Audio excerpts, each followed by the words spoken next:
Welcome to Surrender School. Welcome to Surrender School. I'm going to go ahead and share my screen. And the mission statement at Surrender School. At Surrender School, we recover. Our mission is to share 12-step and other supportive recovery solutions with those who want a healthy relationship with food. We are not an official 12-step meeting, but we do try to adhere to the spirit of the traditions. If Surrender School has helped your recovery, please donate. You can find the donate at the bottom of the website's front page. And if you'd like to help out at Surrender School, there are many opportunities for you to help in any area that you're passionate about. And please contact Lori on WhatsApp or by text. And you can always reach out to me and I can forward the information. And then this is the QR code to join Surrender School's WhatsApp group. And I've tested this and it does work for me. So we are in the second week of 12 steps in 12 weeks, and this is the agenda. There's going to be prayers, reading, and my experience with the steps. We'll write for 5 minutes and shares till 1 p.m. So we're going to be reading from the big book of Alcoholics Anonymous, and this has a cover on it, and this is mine, but this is the big book. We're going to be reading from the OA 12 and 12, and we're going to be reading from the 12 and 12 Alcoholics Anonymous, and have some writing material to journal. So I'd like us to get grounded, rub our feet on the floor, rub your hands together. I'm going to take 3 deep breaths. In, out, in, out, in, and out. And I'm going to say the set-aside prayer. The set-aside prayer. God, today help me set aside everything I think I know about you, everything I think I know about myself, everything I think I know about others, and everything I think I know about my own recovery, so that I may have an open mind and a new experience with all these things. Please help me to see the truth.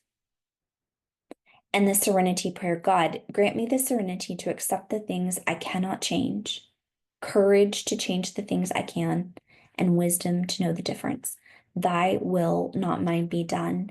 And I've taken both of these from my spiritual toolkit, AA Steps, and that's an app. So I'm going to go ahead and stop sharing, and I'm going to go ahead and get into the readings. Welcome. Alrighty, so I want to get us started with a writing that a friend of mine had shared at a meeting, and I contacted her and I got her permission to be able to anonymously use her story. And so she went ahead and she texted me this, and she wrote, I experienced an almost soul death and several times even suicidal. No hope. So much shame for a total loss of integrity, fractured relationships, almost losing my nursing license, major health concern like metabolic syndrome, diabetes, hypertension, joint pain and damage, the shame at getting gastric bypass surgery fraudulently, ruined teeth from vomiting, the shame of not being able to do basic hygiene when at my top weight, the shame of breaking furniture due to my weight, agoraphobia and disability for 1.5 years, separation from God, isolation and loneliness. I am now thankful for that pain of my illness because it brought me to a level of desperation where I finally knew I was powerless and knew and accepted the power of Almighty God. I can't, God can, I think I'll let him. And he is. I am abstinent this day by God's grace, love, and power. And I wanted to get us started with step 2 with that because that's a great reminder of where some of us may have been in our disease. So I'm going to get started reading on the 12 and 12 from AA. And I'm going to get us started on a conversation. And so step two is we came to believe that a power greater than us could restore us to sanity.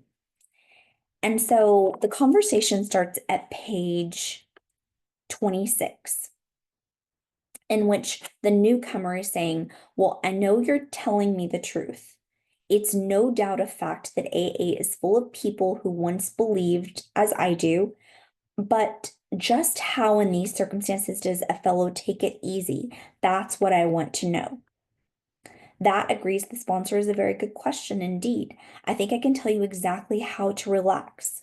You won't have to work at it very hard either. Listen, if you will, to these three statements. First, Alcoholics Anonymous does not demand that you believe anything. All of its 12 steps are but suggestions. Second, to get sober and to stay sober, you don't have to swallow all of step 2 right now. Looking back, I find that I took it piecemeal. Third, all you really need is a truly open mind. Just resign from the debating society and quit bothering yourself with such deep questions as whether it was the hen or the egg that came first. Again, I say all you need is an open mind. So, coming to believe that you're powerless a lot of times is just being almost like the mercy, your hand behind your back, and you come to this, like, I can't do this anymore. I'm incapable of living this way anymore. And last week we talked about powerlessness, what powerlessness was, and I mentioned several times that during my own course, what I've learned is it might be something powerless. I am over something different, powerless over something different, possibly every day. It might be something different. But he's telling the sponsor says, take it easy. The hoop you have to jump through is a lot wider than you think. At least I've found it so. So did a friend of mine who was once a one-time vice president of the American Atheist Society, but he got through with room to spare. And so this is this idea that we actually have to find a power greater than ourselves. And so I like that hoop. You know, if I'm Michael Jordan and if I'm trying to take a shot, I probably am not going to be able to do that. But if you say, hey, there's this huge circle in in the middle of the floor and it's right there, can you throw the ball in that circle? Well, sure, I won't have any problem doing it. And I like to have that visual when I think the hoop you have to jump through is a lot wider than you think. So it's a lot bigger, it's a lot wider, and possibly this is something that we can do. So I'm going to keep reading. The sponsor continues, take, for example, my own case. I had a scientific schooling. Naturally, I respected, venerated, and even worshiped science. As a matter of fact, I still do. All except the worship part. Time after time, my instructors held me up to the basic principle of all scientific progress, search and research again and again, always with an open mind. When I first looked at AA, my reaction was just like yours. This AA business, I thought, is totally unscientific. This I can't swallow. I simply won't consider such nonsense. Then I woke up. I had to admit that AA showed results, prodigious results. I saw that my attitude regarding these had been anything but scientific. It wasn't AA that had the closed mind, it was me. The minute I stopped arguing, I could begin to see and feel right there, step two, gently and very gradually began to infiltrate my life. I can't say upon what occasion or upon what day I came to believe in a power greater than myself, but I certainly have that belief now. To acquire it, I had only to stop fighting and practicing the rest of AA's program as enthusiastically as possible. So this was a scientific man who had to have proof to know something, and some people don't have that proof that there is a higher power. So there's the scientific. And then on page 28, it says, consider next the plight of those who once had faith but have lost it. There will be those who have drifted away into indifference, those filled with self sufficiency who have cut themselves off, those who become prejudiced against religion, and those who are downright defiant because God has failed to fulfill their demands. Can AA experience tell all these they may still find a faith that works? So you have the scientific person, and then next you have someone who already has a faith. Their faith is good, but they've lost it. So will AA work for those people? Then we read, sometimes AA comes harder to those who have lost or rejected faith than to those who have never had any faith at all, for they think they've tried faith and found it wanting. They've tried the way of faith and the way of no faith. Since both ways have proved bitterly disappointing, they have concluded that there's no place whatsoever for them to go. The roadblocks of indifference, fancied or self-sufficiency, prejudice, and defiance often proved more solid and formidable for these people than any erected by the unconvinced agnostic or even the militant atheist. Religion says the existence of God can be proved. The agnostic says it can't be proved, and the atheist claims proof of the non-existence from God. Obviously, the dilemma of the wanderer from faith is that of profound confusion. He thinks himself lost to the comfort of all conviction at all.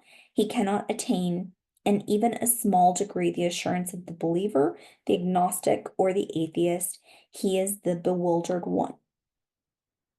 So there's just a lot of different examples of people who were trying to find something that might that we can come to believe that is a power that can restore us to sanity, and coming from a lot of different directions about this.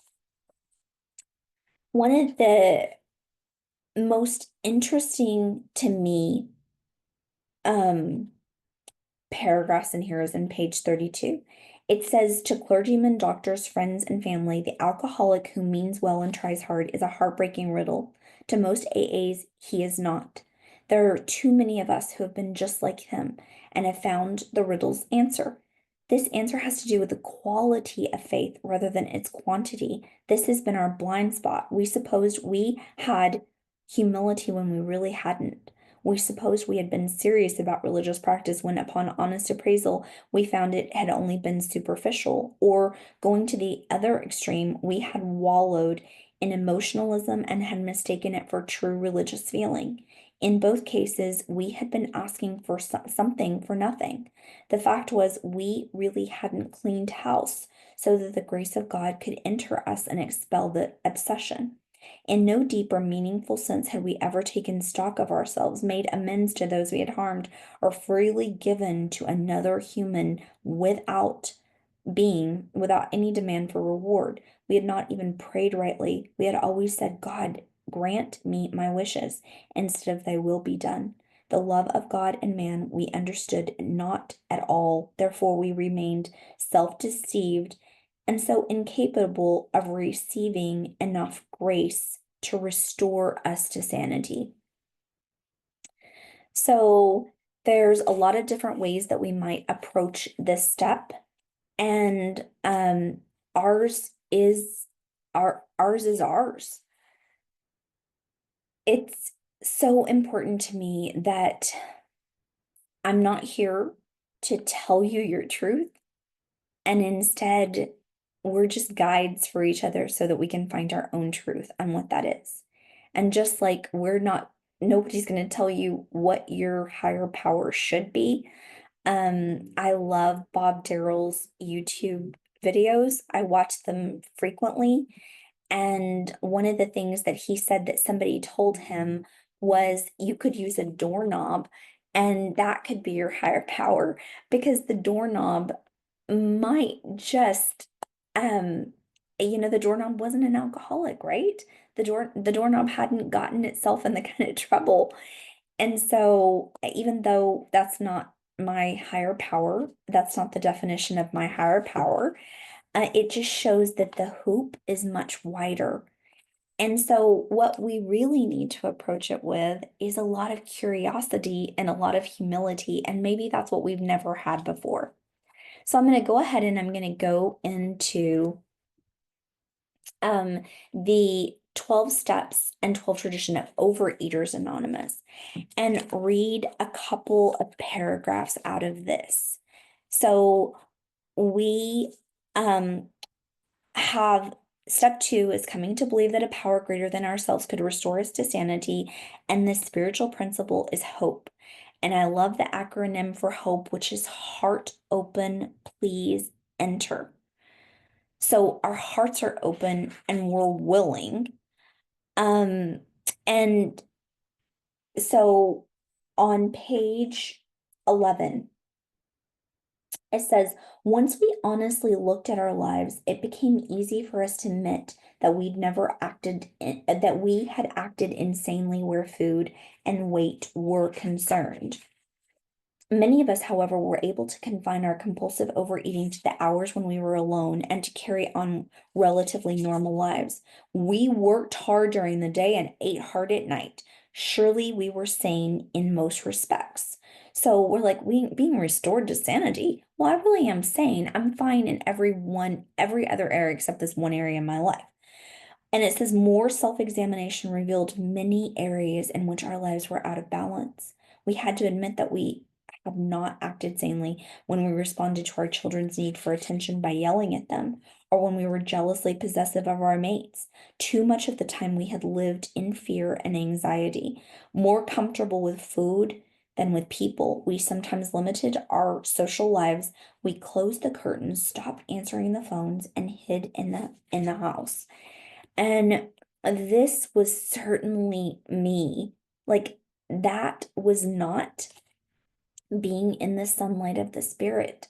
Whenever you're hiding in a house, when you're eating all the time, whenever you're afraid of people, that's not the highest version of myself. So it says, so in on page 13, some of us began by asking ourselves, what do I need from a higher power? What would I like such a power to be and do in my life? Once we identified this power for ourselves, we felt at ease with us. Then we began to act as if such a power existed, and we found good things happening as a result. Little by little, we experienced changes for the better in our lives. We came to believe in a power greater than ourselves that could restore us to sanity. And it may not have looked the same as when we came, when we found this YouTube video, or when we started reading, or when we got clear that we were powerless or something. That may not look the same. Our higher power may not look the same. So the very first time my sponsor had she asked me to write a wanted ad for God. And it was deliciously sacrilegious to me. I could never been told that before. And I found that the very first time I wrote a wanted ad for my higher power, a lot of it was just a Santa Claus God. If I'm good, you're going to give me a lot. I mean, that was if I'm a good girl, I get all the goodies and the treats and I get all the presents, right? And that's what God was for me, asking for a lot. And at some point, really thinking I was a good girl, but I had not gotten any of the goodies, and life had become very, very hard for me. And so I had to change that concept of a Santa Claus God.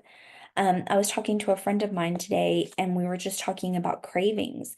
And I realized that like the my wish list or my wanted ad for a God would of course be he would take all, or she would take all the cravings out of my life. But instead, what I learned about my particular cravings is that when I get certain things in my body, they react and I have more cravings. So I need to take those things out of my life. My higher power doesn't need to get bigger. Honestly, my physical manifestations of cravings need to go away. And for that, it's not, for me, it's not putting those things into my system. So, I think that it's interesting on page 13, it says that those of us who have arrived at OA with a set of religious beliefs usually look at this step and say, "Hey, no problem. I'm beyond that step. I already believe in God." Then to our dismay, some of us found ourselves having more trouble with the AA program than agnostics or atheists. Sometimes we had trouble because we believed in God's existence, but we didn't really believe God could and would deal with our compulsive eating. Perhaps we didn't believe that our compulsive eating was a spiritual problem, or we felt that God was concerned only with the more important matters and expected us to control such a simple thing as our eating. We failed to understand that God loves us in our totality and is willing and able to help us in everything we do, that God helps us with every decision, even food choices and amounts.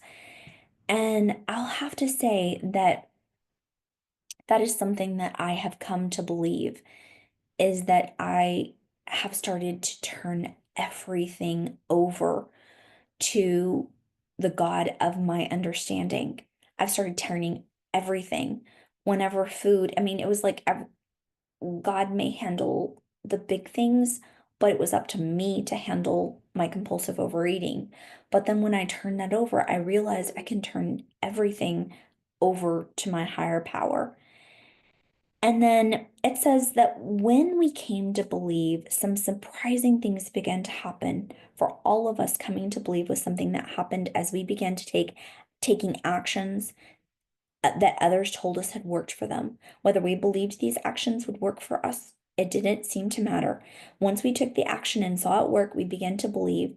Then we tried other success suggestions, and our lives began to be transformed. This willingness to act on faith then was the key to step two. It was the beginning of the healed process and relief from the food and compulsion. We began to see stability in our unbalanced lives. We responded to the love we had been shown in AA by taking actions and working the steps. The result was a new faith in ourselves, in others, and in the power of that love. We had begun to develop a new relationship with a power greater than ourselves, and we were ready to move ahead with our program of recovery. And then another thing, I love we agnostics in the big book. And this is one of my favorite chapters, and I can read it over and over and over again. And I love how it says we. It doesn't say you, you're the agnostic. It doesn't say him, that person's the agnostic. It says we, the agnostic. And I'm gonna stop the reading on page 53. It says, when we became alcoholics, crushed by a self-imposing crisis we could not postpone or evade, we had to fearlessly face the proposition that either God is everything or else he is nothing. God either is or he isn't. What was our choice to be? And this is our exploration. This is our journey of finding that, of nobody telling us, but instead finding something that can be so big that it helps in every area of our lives. So I'm going to go ahead and I'm going to share my screen again, and I'm going to put up that last question. I hope you can see my screen. And so step two is came to believe that a power greater than ourselves could restore us to sanity. And what I'd like for you to do in this writing is reflect on step two. Write out a version of yourself restored to sanity around whatever you're feeling powerless over today, and to see yourself healed. If you cannot see a vision of yourself in light and peace, be curious about this. And how is this serving you? My sponsor says that when we hang on to anything, that we are getting some sort of reward out of it. So instead of focusing our attention on the disease, let's focus instead our attention on what kind of person would you like to be if you didn't have compulsive overeating? How would you show up in this world? In what kind of ways would you be? How would you see yourself healed around this issue?